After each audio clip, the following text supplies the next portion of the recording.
Hey guys, MCU Collector here with another figure review, and next up is the Hasbro Marvel Legends Series Retro Fantastic Four Doctor Doom. Now this is a fan channel exclusive. I was lucky enough to be down in Visalia today for work, and I called the two GameStop. I called one and said, hey, do you guys have the Doctor Doom figure? They said no, but the store across town might have one. Give them a call. I called them. They had it, so I went over and got it. So I'm very excited. He does come in a white shipper box, so very similar to like the 80th anniversary Deadpool figure.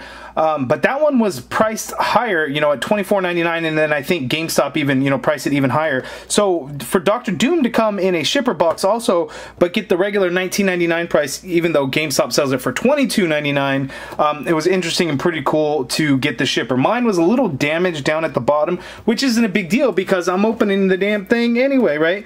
Nothing on the back of the box, but that is how the front looks. But looking at the card of Doctor Doom, and this thing just looks absolutely incredible with that throwback to the ToyBiz days of the Fantastic Four figures. So when I had gone down to Southern California and I went to Frankenson Collectible show, or whatever it's called, Frankensons, when I went there, I had seen, you know, one particular vendor had a lot of the old school Fantastic Four figures. So I had pointed out, you know, it's going to be awesome when we get figures like that. You know, the Doctor Doom was already announced. You know, it wasn't a surprise or anything like that. But looking at that card compared to this one, and this card is like massive. So when we think of like the Avengers, the X-Men, the Spider-Man retro figures, so looking at the card, and I'll lay it down, I guess, so you can see how much taller this thing really is compared to these other ones. So like me, I have all these retro figures hanging on my wall. As I zoom out me, so you can see kind of behind the scenes, kind of the size of it there.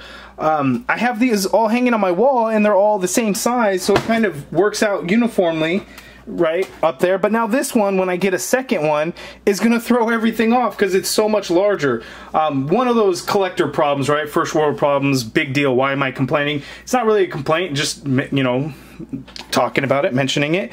But the display, the presentation of this thing is absolutely fantastic. It's just that the card is so much larger because we're getting a 6-inch Marvel Legends figure, whereas those ToyBiz ones were, I think, like a 5-inch figure. So it really makes a big difference. But it's really cool how they really recreated that ToyBiz look to it. So I really like that. The classic Fantastic Four look here, flat Fantastic Four logo. And then right here, I had seen Shartimus's review, and he had mentioned that, you know, that old school packaging kind of had that foil hologram look around that 4 logo there. So they kind of recreated it here. They didn't really give it that holographic shiny look to it, but the way they did the design of it, as you can see, kind of represents it in the best that they could. So that was pretty cool. Looking at the back of the package here, we see Fantastic Four. We have a look at that kind of drawing of the figure, kind of like all the other retro figures had. Some cool artwork of Doctor Doom. The bio reads, Victor Von Doom is bent on complete world domination. As Doctor Doom, he applies unlimited resources to square off against his arch nemesis, the Fantastic Four, or Nemesis. So pretty cool. So I am going to open this thing up, and it's sad that I'm going to do that. But again, this one's, the bubble's a little damaged on the bottom. Not a big deal. I will get a second one. And just so you guys know, this card is very thick because it's kind of like that retro where it's kind of got the dual cards. So it's not like the Star Wars 40th anniversary toilet paper roll type cardboard. This is a nice thick cardboard to go with it. So almost 4 minutes in, and I'm going to get a bunch of comments saying you talk way too much. Happens all the time. Now, let's open it up and take a look at the figure. Oh, and by the way, it was hidden by the artwork of Doctor Doom, but he does come with blast-off effects for those jetpacks in his back. Okay, and here's the Doctor Doom figure out of the package, and he is a great one, although he is basically the exact same as the previously released from earlier this year or late last year, depending on when you got yours, the Super Skrull Build-A-Figure Doctor Doom. It is the same figure. The only difference is going to be in the accessories, and then the soft goods little collar, I would say, piece that was added in. Other than that, it's the same figure, but we do get some new added accessories. So let's zoom in. Let's take a first quick look at the accessories, and we'll take a look at the figure and then go into the articulation. Okay, so first starting with the accessories, we have this red book here. It is the same book that came with the Gray Beast retro card figure. As you can see, the inside's the same. You even have that little thumb spot.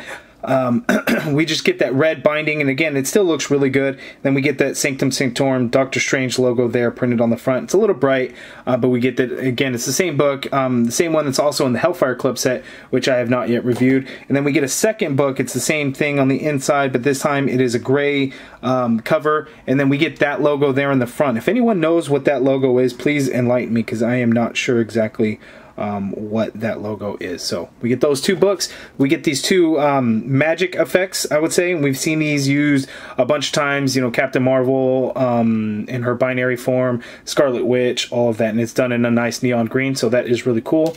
What we get this time around, because we get a lot more accessories in this one than the first time, we get these blast effects, which will plug into the back, which I'll show you that a little bit later. So we actually get these, whereas that first one didn't actually come with them, so that's really cool.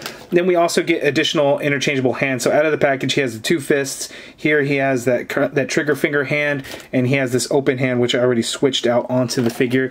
He comes with the ultimate nullifier, which came with Mr. Fantastic in the Walgreens exclusive set, which was done in gray plastic. This time it is done in a black plastic. And then actually on the figure, which I haven't even yet taken out, it's already holstered, so we gotta kind of unplug that gun holster. He comes with that same pistol that he came with before, but this one is all black, whereas the previous one was all black also. So that is the exact same. Looks like it's a little bit bent up since from being already placed in there. So a lot more accessories in this Doctor Doom figure compared to the previous release. So this one here, as you can see, as we take a closer look, it is the same sculpt, so I won't go over it too much. This head sculpt is actually one of the head sculpts that came in that previous Doctor Doom.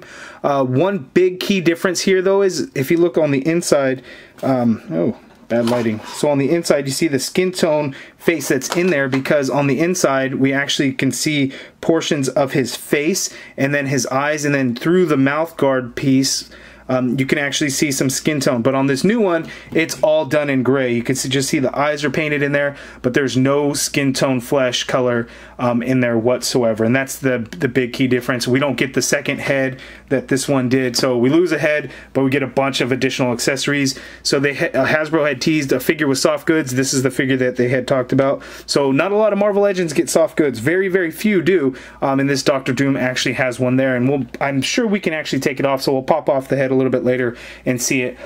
His tunic is a very bright green compared to the dark green that we had gotten before.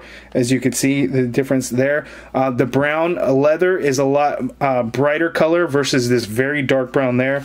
We get that same gold around the buckle, as you can see, the same gold for holding the clasps of the cape. That is pretty good. And looking at the rest, not a whole lot difference. The cape actually looks to be about the same green, maybe a little bit of a brighter green. This one's a little bit of a duller green, but they're almost identical. But that's one of the key differences there. And then, of course, you know, throughout the figure, it's the same thing, not any change compared to the previous one that we had gotten. So there he is. Okay, another difference that I had forgot to mention is that these buckle portions holding that armor together, they are not painted on this one, whereas they were actually painted on the previous release. So they skipped out on a little bit of the paint going on here, but they made up for it in the additional accessories and whatnot. So we're gonna pop that head off, we're gonna remove the cape, and then of course you can see the soft goods little collar piece is there. Now a lot of people are speculating that when the time comes that Hasbro gives us a Toad figure, that they will reuse this cloth collar piece for Toad, because it has basically the same exact look. Now I can see Hasbro doing that, and I can see Hasbro not doing that, so it's just a matter of time to see, you know, if that is what is going to happen. So before I put that cape back on, what I want to show you guys as I pop that head on, so that can kind of work out pretty good. But looking at the back piece, those jet packs on the back, so we get the blast effects that came. These are basically the same as the arc reactor ones, just without the little flare piece going, and you could just port these on like so. And then you can actually have Doctor Doom taken off. But, you know, in flight, you know, he can't look up, so it would just basically be going up kind of thing. But that's how you do that there. Okay, so for the articulation segment, I'm actually going to leave the cape off just because it'll be a little bit easier maneuvering around the figure itself. So the head, it is on a ball hinge. However, it's very difficult to get it to work. So looking up, you're actually going to get to go that much, but you really have to work around it. And then down, you can actually look down that much, which is a fair amount, surprisingly. You just have to really work it. But if you have the cape on, the cape definitely will hinder that neck movement there. Then of course you get a full rotation. The shoulders, you can get them to go up this high, which is great. You get a full rotation there. You have an upper bicep swivel. You get a double jointed elbow, which gives you that much bend, as you can see there.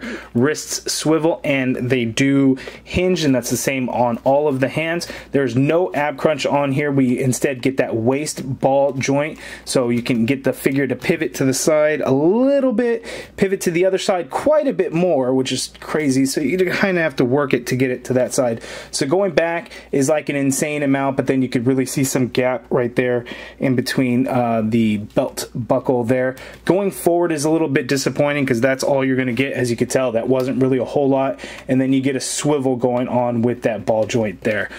The legs go out this far apart. As you can see, there are cuts in the tunic, so you can work those legs. So that far apart, he can't kick forward only that much because the tunic's going to get in the way. You really can't work around that. There is an upper thigh cut in there, so you can turn the leg. You get a double jointed knee, which gives you that much bend at the knee. Here's where it gets a little bit tricky when it comes to the feet, because you don't get to use the hinge a whole lot, and mine are very, very stiff. So the foot is going to hit the leg armor, the shin armor piece there, so you're not going to get a whole lot of hinge down. Hinge up, it's just matter of working that hinge. It'll go a little bit, but then it's going to hit the armor also there, so you want to be careful with that. But you do get an ankle pivot, and you really can work the pivot around that armor piece, so that shouldn't be too much of a problem. And then you have peg holes at the bottom of the feet. So decent articulation, I guess. But again, this isn't a new figure. We already seen this late 2019 or early 2020, depending on when you got yours. Okay, so for the side-by-side comparison, this actually took me a few minutes because I couldn't for the life of me really get him to stand, because as I was talking about the articulation in the ankles, one thing that was a little bit troubling is because I couldn't really hinge the foot a whole lot. So what I actually did on mine is, you could see the ankle joint right there. It's actually an ankle ball. I actually twisted it around completely and then turned the foot around, and now it's much better at actually being able to use the hinge and getting the foot into a position where he can actually stand up on his own and not have to rely on the cape holding him up. So that actually went a long way to really help that out. So looking at the two side by side, we get the more classic looking Dr. Doom in that bright green, which is great.